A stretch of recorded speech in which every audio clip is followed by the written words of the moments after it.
Welcome to the Act Out Podcast. I'm your host, Adam Tomlin. Today's guest is women's coach, author, and just an all-around girl who glows, Angie Hawkins. Let's roll the tape. Hey, Angie, how are you? I'm good. How are you, Adam? I'm doing well. I'm glad that we could finally get the technology thing sorted out. Finally know what my voice sounds like. I know it is so much better than dead air. I tell you. Can you tell our audience what an inner glow coach is? Yes. So I help women rekindle their inner glow. So how I usually describe it is a lot of women, they're only playing at 80%, meaning their life looks good on paper, but they don't feel good inside. So I help them feel just as good as their external world looks. I can imagine that is a pretty, highly sought after, skill. It's something that, a lot of people kind of struggle with. What got you into, that specific area? Well, my own personal journey, because for decades, I was always living my life for other people. Like I did the society expected path of going to college, having a corporate career. And I spent 20 years in corporate America, never even questioning what do I want. I was always just going through the motions of what society or my family or other people expected of me.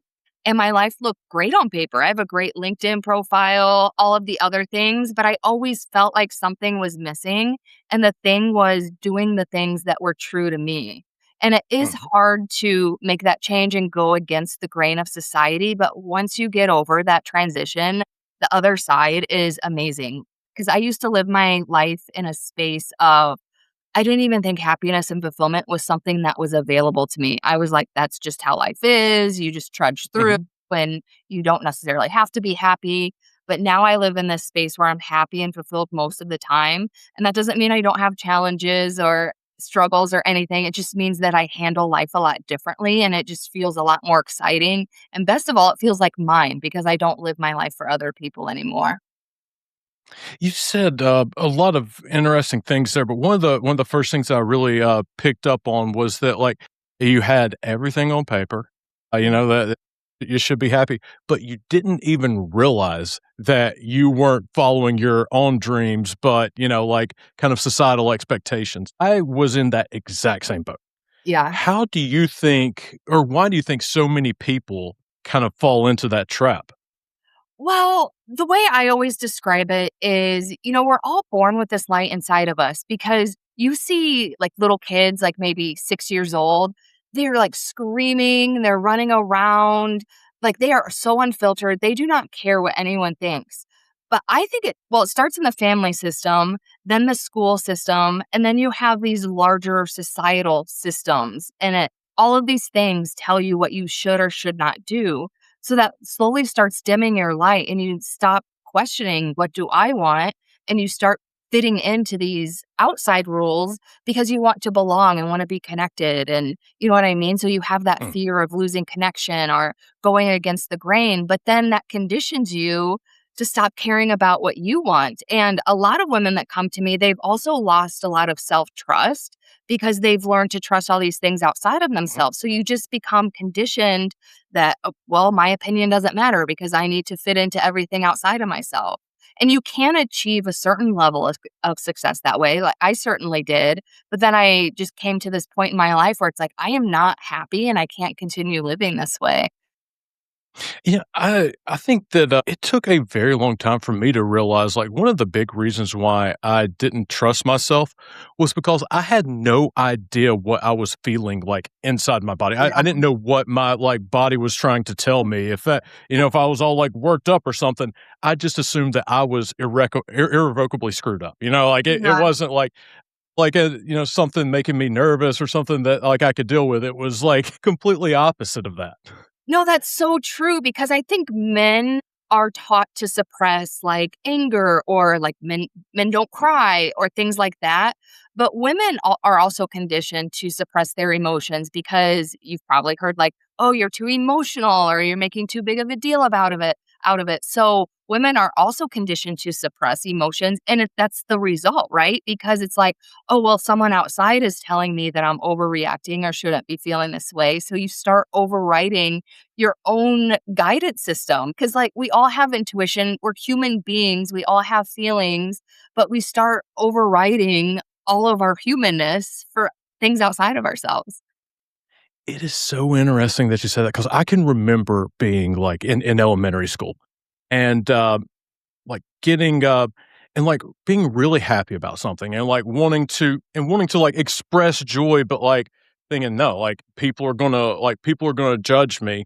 And then I remember, like, looking over, I was like, "But, like, girls could do that, like, girls could, like, show, like, these different, Uh, girls would be able to have, like, these uninhibited things."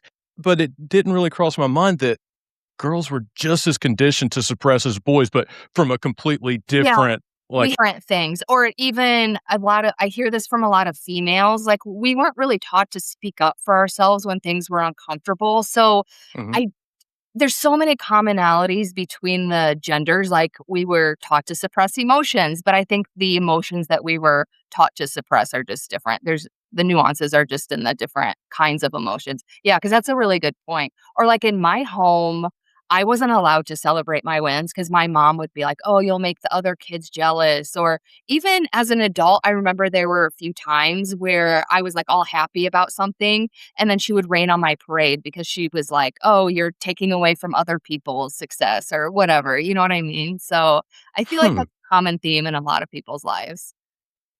As I hear that, I think of, like, like, one of your, like, core tenets now is, like, kinda having your own inner light shine, Oh, and yeah. so to kind of, like, see the genesis of that is really cool.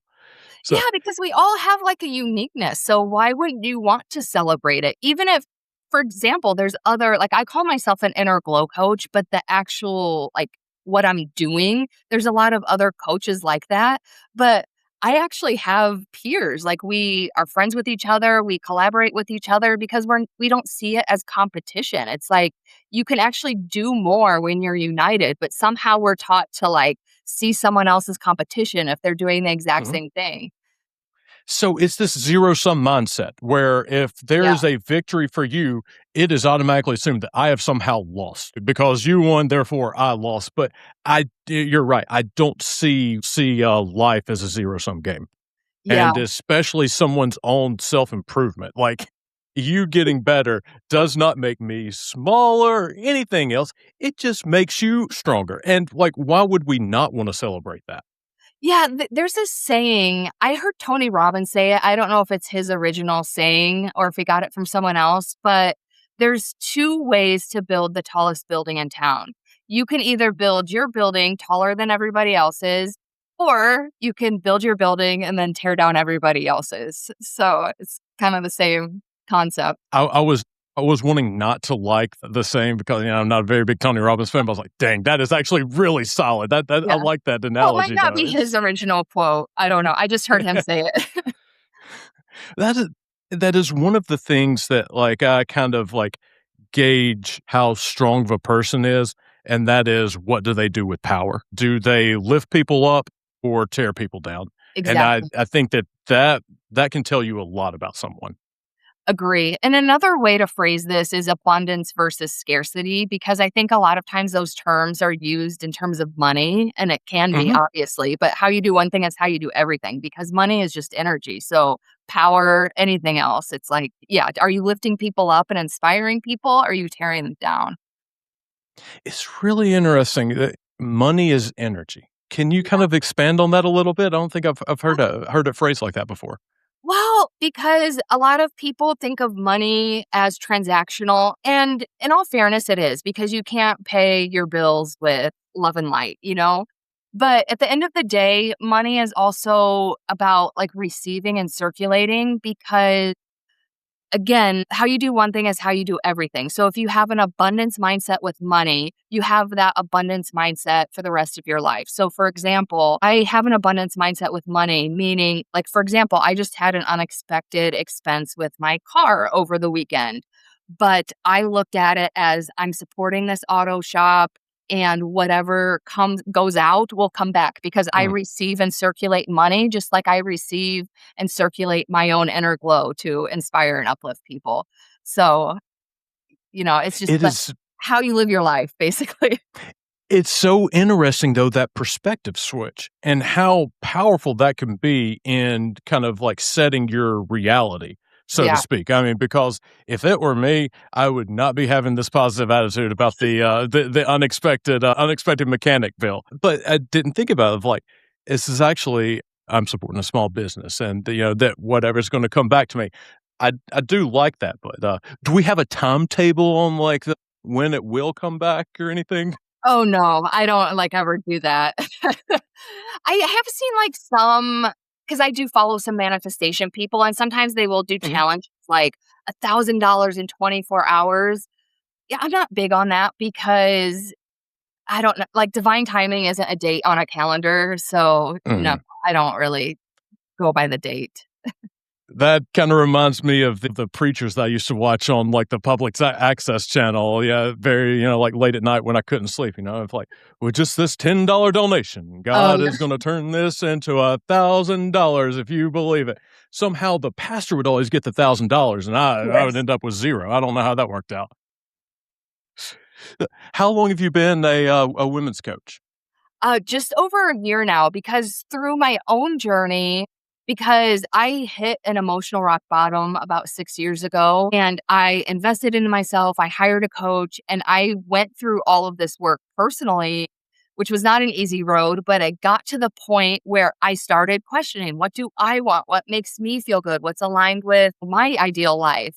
And I had this really stark realization that I hated working in corporate America and I would love to say that as soon as I had that epiphany that I just quit and started my own business.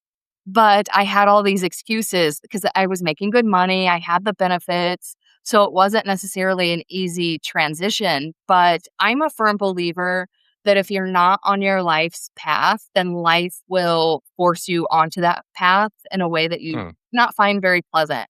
And that's why I usually believe in challenging yourself. And I did keep telling myself, yeah, I'll leave, but I wasn't really taking any action towards doing it. So I ended up getting transferred to this team, and my manager was a raging B word. And I normally don't even use that word to talk about females because it's so disrespectful, but she deserves it. Ballbuster? Yeah, let's just call it that. Anyway, so I was like, "Oh, this is my sign to leave." And even then, it took me about 3 months from the time I decided to leave till the time I left. It took about 3 months because I was like, "I have to get to a point where thinking about quitting my job doesn't send me into an anxiety attack." And it took about 3 months to do that, and then I quit and started my own business. Isn't that Isn't that amazing? I was a very similar situation with starting the podcast. There were like really big reasons why I wanted to do it, but I kept finding every excuse in the world. Like, no, I can't do it right just like right this week. I bet, but next week Yeah. though, next week is the week. And I saw myself kind of keep pushing it off, and then finally I was just like, no, I've got to start. And then you probably were like, "Oh, I wish I would have done this sooner," right? Yes.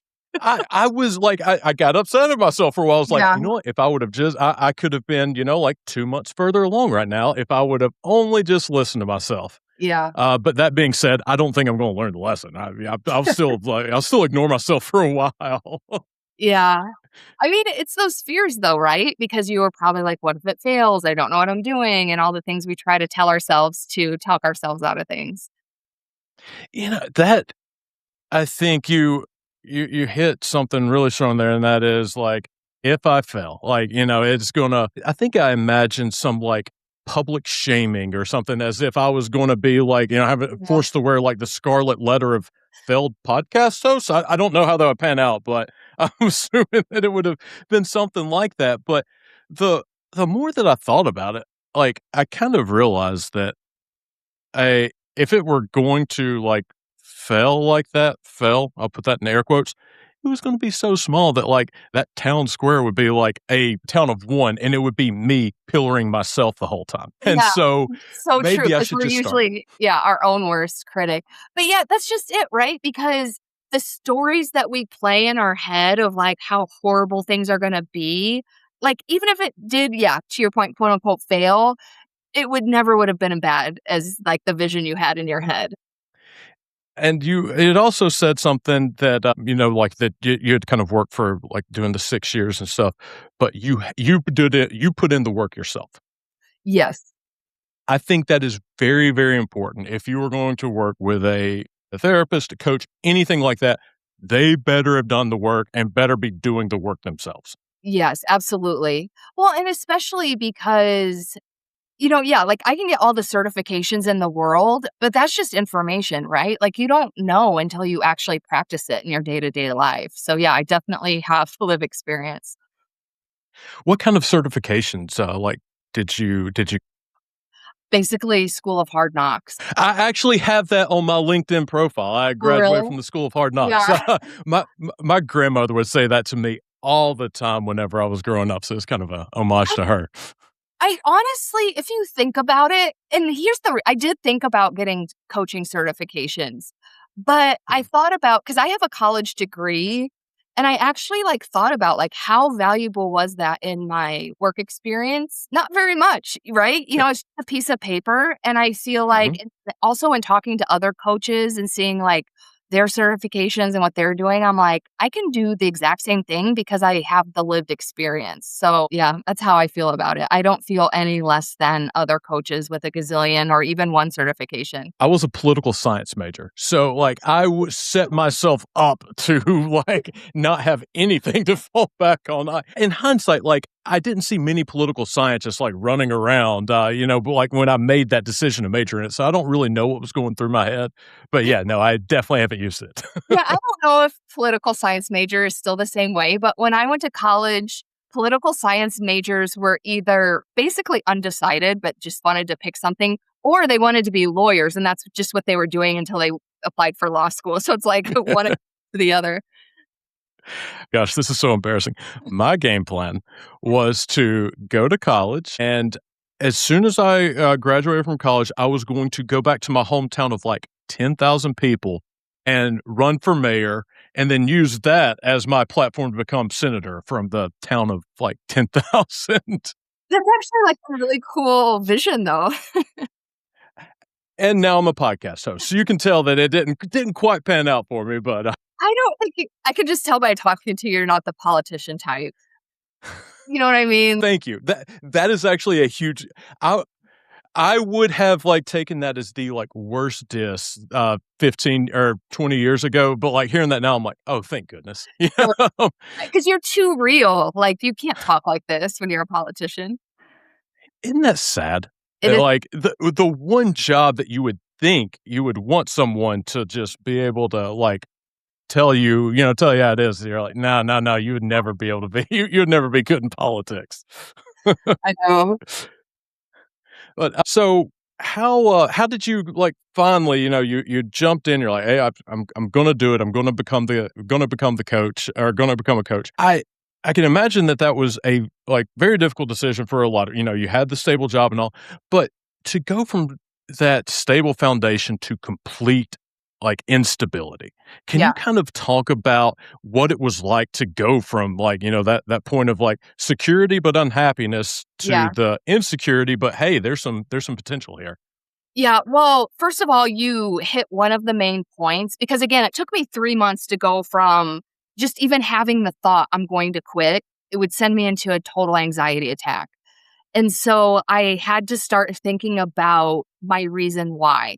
And number one was I just want to live a life that's happy. And when I really started thinking about it, because I was like, okay, at first I'm not going to be making as much money or whatever. But once I started thinking about that aspect, even I was wasting so much money on impulse purchases because I was so miserable. And Mhm. honestly, one of the first things that happened when I quit my job, I stopped spending as much money because I wasn't miserable and I didn't need the dopamine hit from online shopping. So I was like, oh, I could have done this years ago. Another huge thing that I worked through in that 3-month period was just I had to work on my own self-trust because I just had to have such a fierce belief in myself because I was like, I'm the kind of person, like, I didn't know what I was doing, but I was like, I'm the kind of person, I figure shit out and I get shit done. So, and I was so passionate about helping other women and I knew that I could do it. So just finding my reason why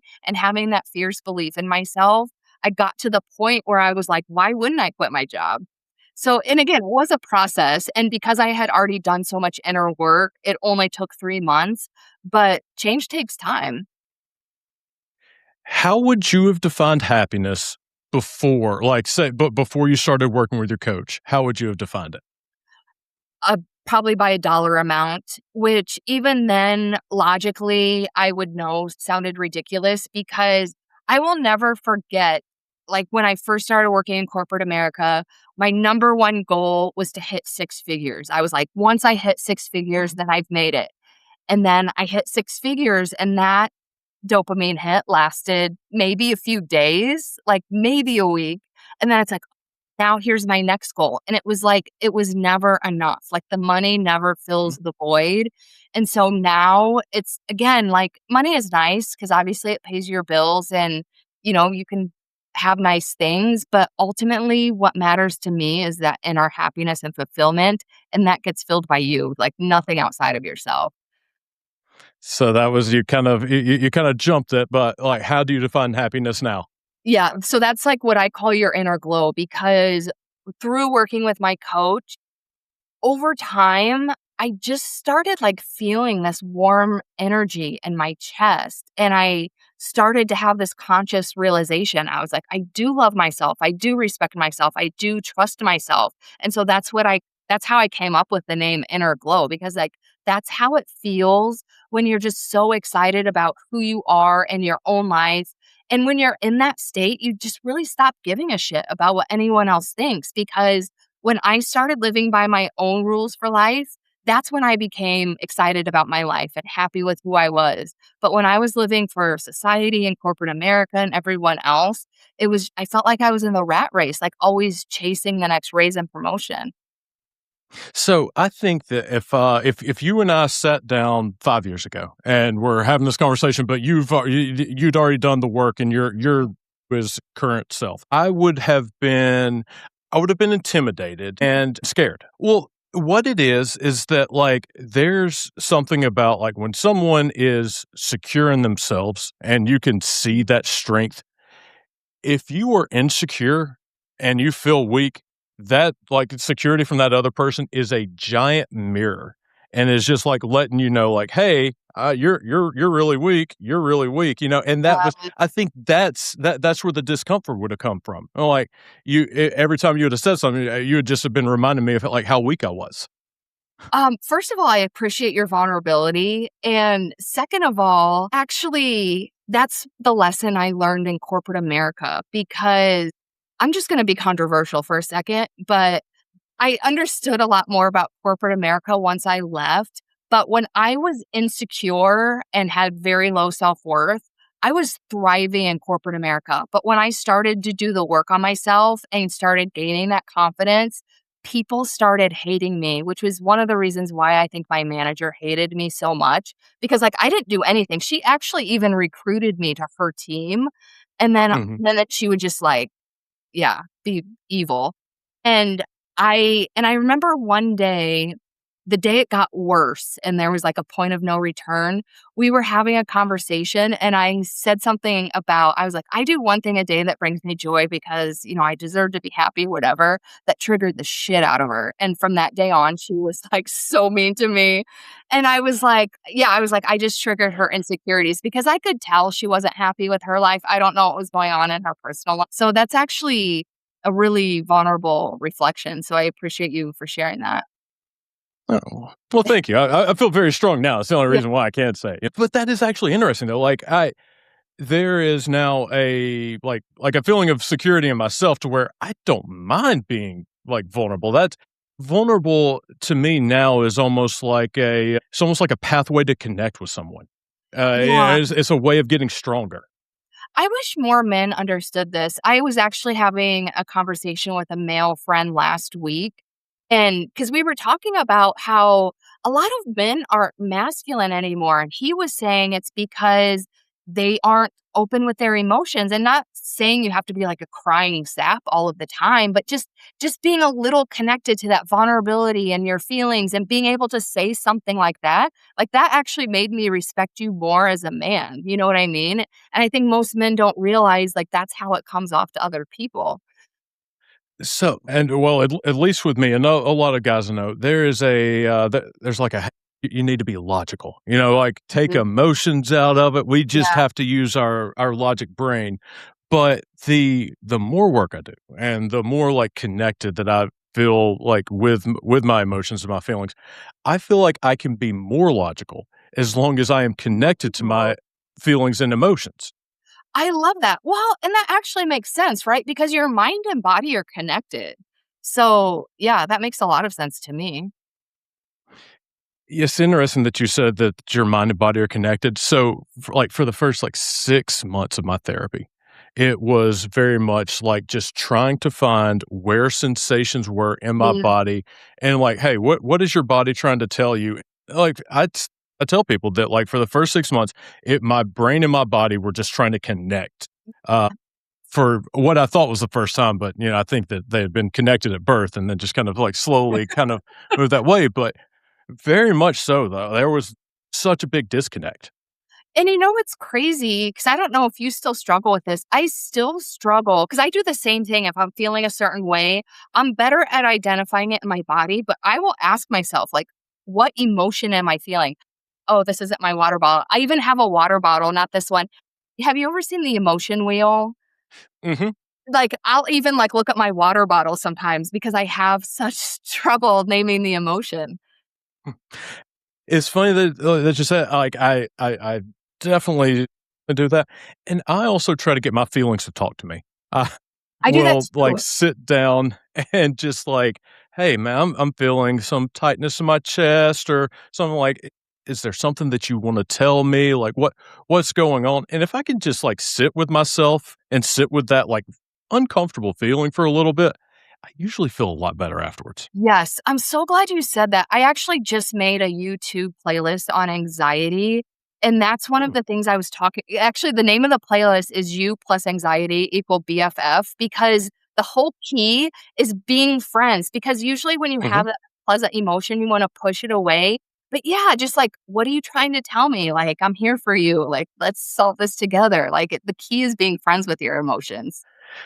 And, so a word that is used a lot now, regulate. I need to be regulated, make sure that and I think that I had, at the beginning would be like, regulated means that, like, if I feel anxiety, I can make it go away. Yeah. That would be how to regulate myself. But kind of the longer the more work I do, if I just get rid of that anxiety, I'm not actually like figuring out what is that anxiety trying to tell me in the first place? Because there's a reason it's there. It's Yep. gonna come back up if I don't address it. No, that's so true because you wanna find out what the thing is, because that was the whole point of the playlist, because there was a period in my life, I was surrounded by shitty people, and because I was, like, repressing my anxiety and trying to make it go away, I wasn't addressing the main cause that was actually causing the anxiety. So, yeah, that's a really good point. Yeah, so the key is feeling safe in your body while you're feeling the feelings, because that's the problem, right? Like, it doesn't necessarily feel good, so then that exacerbates the whole situation because then you're like, "Now I needed to get it to go away, and I don't wanna feel this way," and that just makes it even worse. So how do you do you teach your clients to be able to get to the point where they can, like, sit with their emotions and work through things? Yeah, so my number one recommendation for when you're triggered, because I think this is when you most need it, and I'll get to another scenario in a second, and you've probably heard of this because this is not my original thing, but when you are triggered, the physiological sensations in your body, they only last for 90 seconds. That's a scientific fact. I Hmm. didn't make that up. Nobody else made that up. The reason that they last longer is because of the emotional stories that you tell yourself in your head.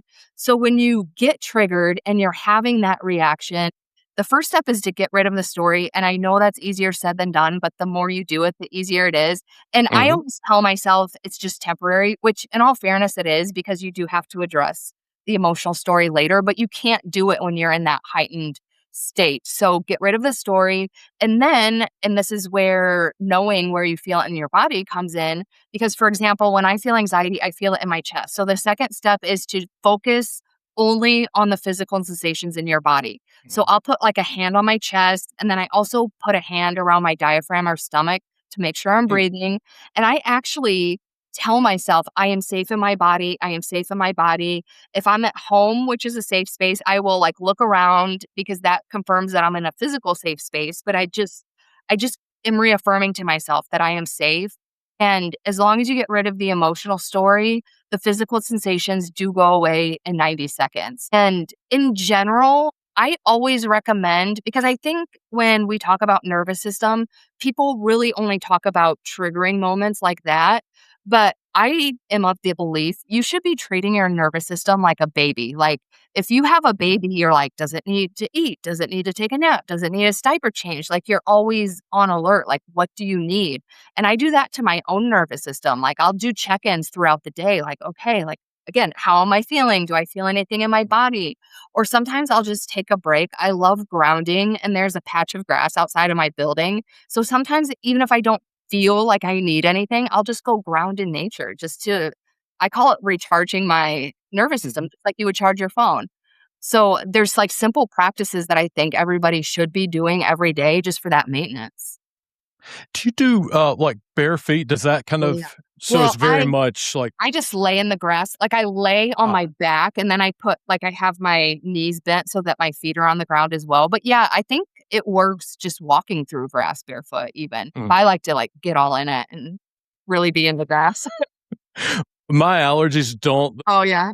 lend themselves to that, but what I do love, there is a canal that is maybe 3.5 blocks from our house, and if I am feeling down or on the reverse end, if I am feeling super excited and, like, I need to kind of go down a Oh, little yeah.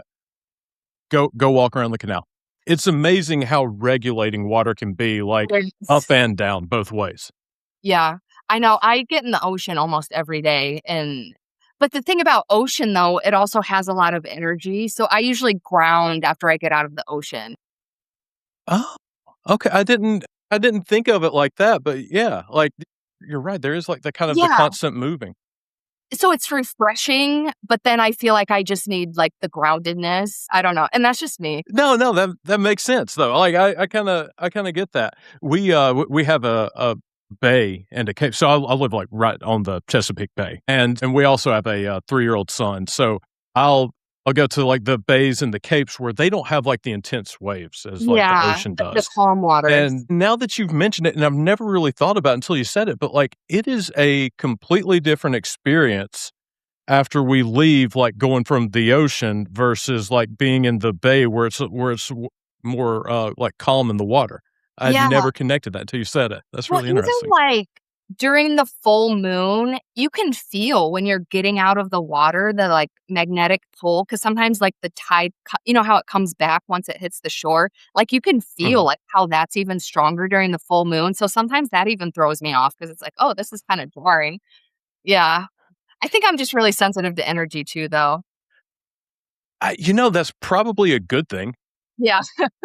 Well, not with some of the stuff going on in the world, but yeah, in general, I think it's good. That is true. Like, I don't think at this point, like, reality is not for people with a conscience right now. Yeah.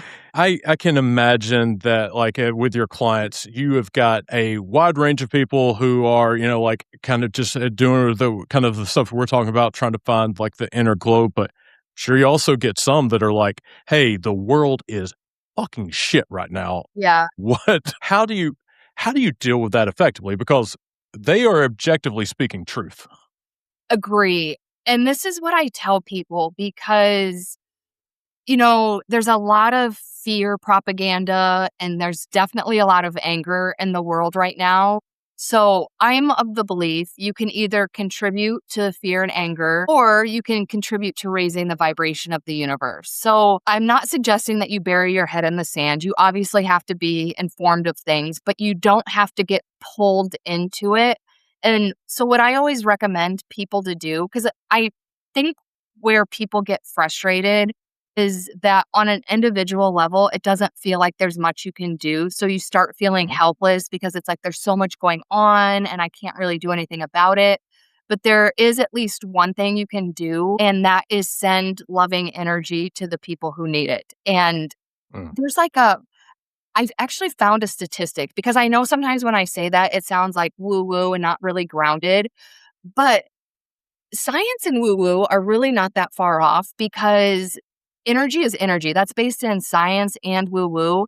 And there's like a statistic, like if one person can send out loving energy, it can affect 500,000 people. I need to look it up. It's something like that. But my point is, you sending loving energy into the world, it contributes to raising the vibration, and that especially hits the people who need it. So you don't have to get like, yes, you can care, but you don't have to get pulled into that fear and anger of the world. I like that. I haven't thought about it like kind of like I'm more, I guess, like a materialist, in that and kind of in that sense. I haven't really thought about it like from like raising vibration, but just like for me, just on an individual level, I feel better if I am like exuding But that like helps love raising the and passing that vibration. out. Yeah. No, And I so, mean, hey, that helps. Yeah. if that's raising the vibration, great, but, like, it makes me feel better. It's like it's a and then. Yeah, but that's another reason why I call it the inner glow, because yes, Mhm. you feel better, but people outside of you notice too, because I don't know, like your family, your friends, they probably notice when you're feeling good and in a better mood, right? And so energetically that lifts them up as well. So it's like there's this That is unspoken thing going on. Yeah. it's so interesting to me, I mean, 'cause you're right, like, people have, like, said things and stuff, and to me, I look the exact same as I always have, like, I guess maybe kind of talking a little different, but it would be very difficult to be like, "This guy is clearly, like, completely different." So it's so interesting to me that humans can pick up on that, like, just Yeah. those tiny little things. Well, because we all have intuition, and I think energy is like what we communicate at the intuitive level. So, yeah, we can definitely pick that up on each other, whether we consciously realize it or not. My energy's pretty good, right? Oh, no, it's I'm great. feeling Yeah. good about it, yeah. I didn't wanna, like, go through this whole conversation and at the end you'd be like, "Yeah, no, your energy, terrible, man." No, you would probably already be able to tell, because like if I'm not like meshing with someone's energy, I'm usually like pretty like I'm not interactive as I am now. So yeah, your energy's good. That is another thing that I've noticed that if I am myself, it's giving the person that I am talking to kind of permission to be themselves, Exactly. and, like, I feel much more of a connection to someone whenever I'm connected to myself first, And that's and how you it's raise the kind of a vibration of the universe. So see, you're man, doing it. I've been raising vibrations all day, didn't even realize it. Is there like a vibration of the year award or anything? Because I would like to Yeah. nominate myself. I mean, let's just invent it. Yeah. Now I'm kind of feeling like Donald Trump, like, yeah, Yeah. yeah, here you go, Adam. This is your vibration of the year award, buddy. Good job. What was the like your first client where you had the where you finally had like the inner glow kind of the modality, so to speak, and kind of had the message? Like, what was it like to be able to like kind of spread that for the first time? Can you kind of like go back to Yeah. It felt really good because she came to me after a breakup, and it's funny because, you can understand people's experience because you've been there. So she came to me after this breakup and she was like, "Oh, I'm never going to find love again, blah, blah, blah," which I knew she was just in her feelings, and you know how it is. But so we had a conversation because she had definitely been a people pleaser. She was always giving to the relationship and not really asking herself, what do I want in a relationship? Or really having standards for the person that she wanted in her life. And I remember we talked about that, and she was afraid of having standards because she was like, well, that makes the dating pool even smaller and I'm already not going to find anyone. But she That started just bummed me out. I know, she was, like, really It's her disheartened, heart. but she, like, tapped into her inner glow, and she was, like, attracting all kinds of men that were, like, way better quality, and, like, she would go on dates, and she would be, "What do I want? Is this someone I want in my life?" And I was like, "Yes, yes, yes." So, yeah, it feels really good to help people find their light. Uh, so whenever you kind of like look back in the corporate world, it seems to me kind of like looking back where they replace like any kind of internal validation that you would have of yourself with like ice cream parties and a bonus at the end, maybe if you were like doing something. Do you think that is nefarious? Like, do you think companies know what they are doing whenever they kind of set up this structure? Yes. And I know this is controversial and may even sound bitchy or even jaded, and admittedly, I am jaded from corporate America, but I am a giant bitch, so okay. we can just go straight ahead. It's fine. I think corporate America thrives on hiring people who are very insecure and have low self-worth because then they can get away with like, "Oh, you killed it this year. Here's a pizza party." Whereas someone who has high self-worth and standards is like, "Are you effing kidding me? This is insulting." You know what I mean? So Mhm. yeah, or also what I learned was because the more self-worth I started getting, because I went through my healing journey in corporate America. The more self-worth I started getting and the more I was rekindling my inner glow, the more I would speak up about things. Like, for example, one time I was on a team with a really low performer, and not only was she dragging our team down, she was dragging other teams down. And so I was like, I have to say something. And my manager did not like that. And I was like, oh, she like thrives on not being challenged and being an incompetent manager. And yeah, I think the entire system is thrives on this insecurity. I actually think it plays out as a dysfunctional family, because like, in a Mm. dysfunctional family, everybody has their role, and I think you have a lot of people in, like, lower levels who are, like, trying to overperform to impress their parents who are, like, the senior levels, and it's just so dysfunctional. That was me. Yeah. That is so I had never really kind of, like, thought about it as, like, a dysfunctional family type situation. Because as I was asking the question, I was like, "I think I'm, like, setting up a like, unwittingly setting up a trap for her," because even though it is bad, I don't know if there is, like, the intent, the malicious intent, but whenever you talk about it in the context of it being like a dysfunctional family, those most of the times people play the roles in a dysfunctional family, they do not consciously realize that they Yeah. are doing it.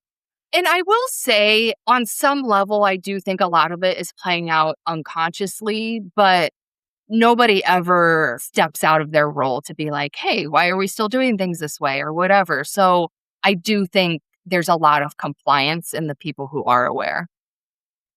It is fascinating that, like, and I'm just seeing, like, the perfect analogies to it, but, like, it takes the one person in the family that has just, like, had enough and is like, "Screw it, I'm gonna do the work for myself. I'm gonna stop the cycle here," and then they end up being the black sheep that Yeah. gets No, it gets out. played out the same way in corporate America that it did in my family. Yeah, because nobody in my family liked me speaking up either. So there is this uncomfortable growth phase, and I don't hide that from any of my clients. Like, Yeah.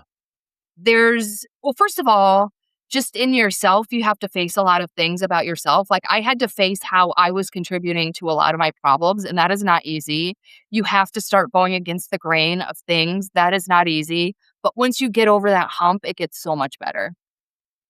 Let me ask you this, because this is something that I have not been able to figure out, and it comes from you talking about your introspection. You know, you had to take a real hard look at yourself and be like, "Wow, I am contributing to things that I don't like, and I want to stop." Why can some people do that and others can't? Because you have to face a lot of shame, and some people cannot face their own shame. And that is another reason why, because a lot of people think, like, oh, you must help so many women. And I do, but I don't help as many as I want because I have conversations with women. I know they need help. I know they need help, but they're not ready to face themselves. And I'm kind of in the because I know some coaches are hardcore salespeople, so they will like try to overcome the objection. But it's like, Mhm. I don't wanna try to, like, talk someone into coaching with me, and then they're just gonna be, like, constantly terrified and never really wanting to take action. I want someone who's like, "I'm ready to change my life, and I will do whatever it takes no matter how difficult, certain, or uncertain or scary." You know what I mean? So, um How can you tell? Like, because I'm sure everybody tells you, I'm gonna do this, I'm ready to do th-" What separates or where you're like, "Okay, well, this person's full of shit. Okay, this person, they may wanna do this." you can tell immediately because people are resistant to admitting their feelings or admitting what's really going on. Because I always try to dig a level deeper, like, what's holding you back or whatever, and some people can be like, "Well, I'm scared of this, I'm scared of that," or it's because been this way my whole life, and I'm just tired of it and ready to change, and then other people are like, "Well, I don't know, it just doesn't feel good, and I don't know why," and so you can just tell by the first conversation. Do you have like a favorite group to kind of to work with? I was thinking of kind of intellectualizers and like well I do this because blah, blah, being able to give you the exact reason why they do everything, but are powerless to stop the cycle.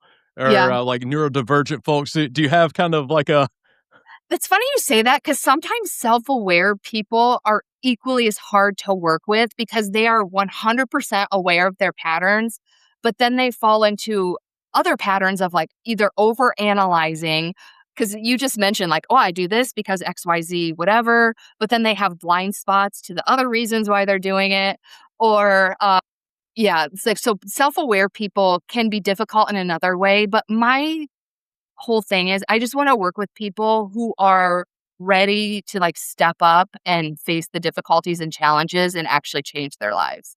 And there are people like that, which I love. And again, I'm all about, putting this energy out into the universe because I feel like the more people doing the work, it's this ripple effect, and then they'll start inspiring the people who maybe aren't there yet. So I feel like the people who aren't there yet, like, I don't consider them lost causes. It's like, hopefully they still follow me or follow someone else who's putting out similar messages as me. And I feel like eventually they'll get there because I resisted my own change for a long time. So I totally yeah? get it. And you have to be ready because it's like, the whole concept of rehab, like, if you force someone to go to rehab for a drug addiction, it usually doesn't work. But if they really Mm. want to make changes in their life and they wanna go, then it usually works. So it's the same concept with coaching.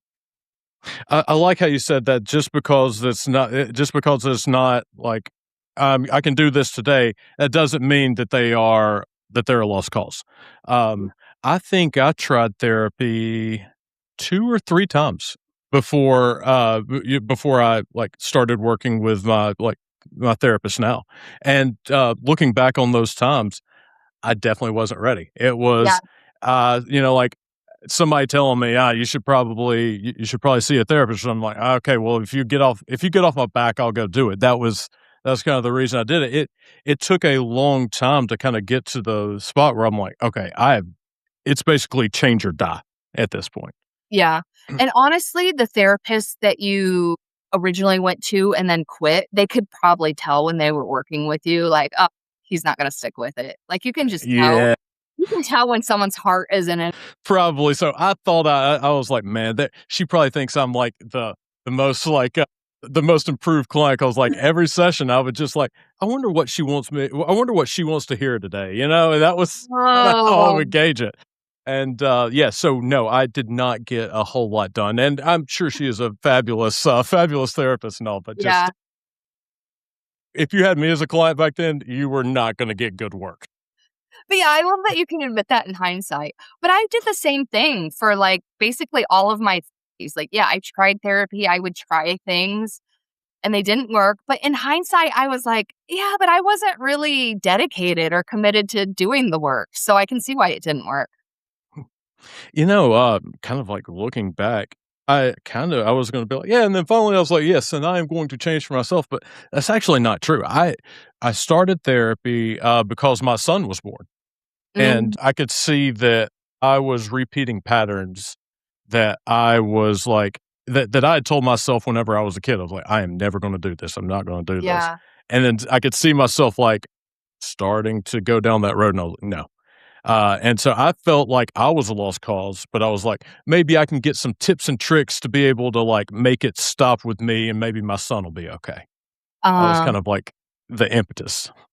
I love that though. Yeah, I think you always have to have a reason why. Sometimes it is yourself, sometimes it's other people. But I really love how you said when your son was born, because one of my early mentors, he was telling us about how the best parenting book he ever read, because his son was like 2 or 3 at the time. He was like, the best parenting book he ever read. It wasn't about you do XYZ to be a parent. It was about working on yourself because that's the best thing you can do for your kids. Yeah.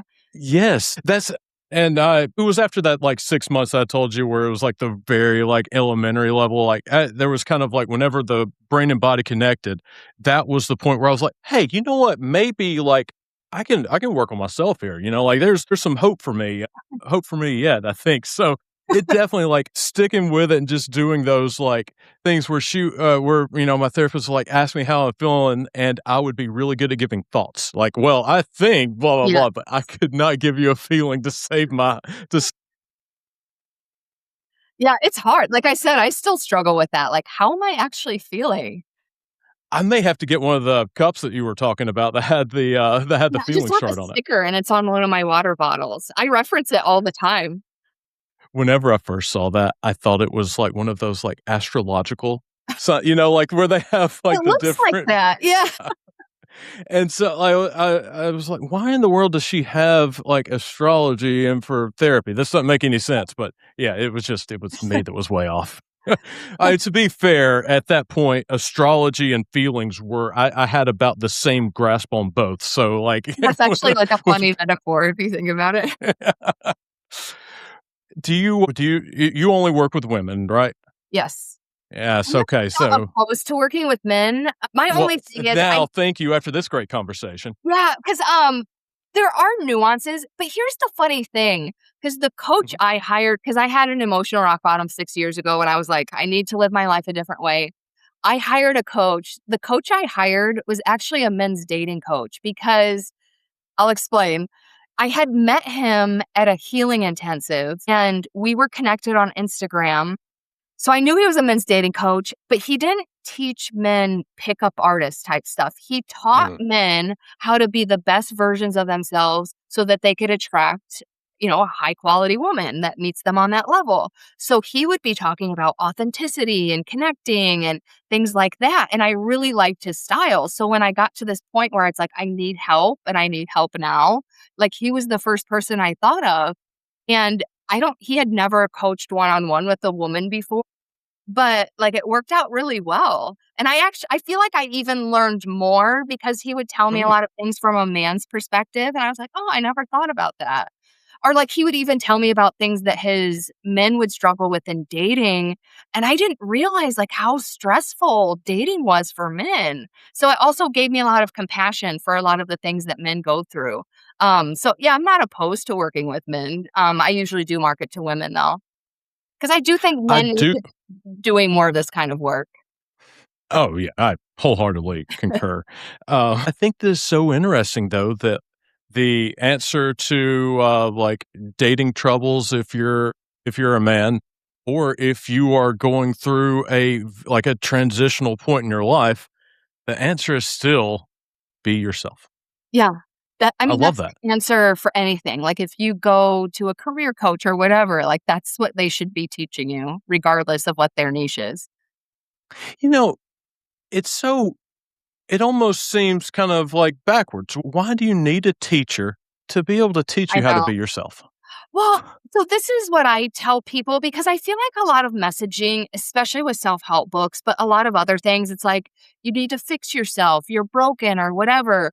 But it all goes back to what I was saying earlier. When you're a kid, that light is shining.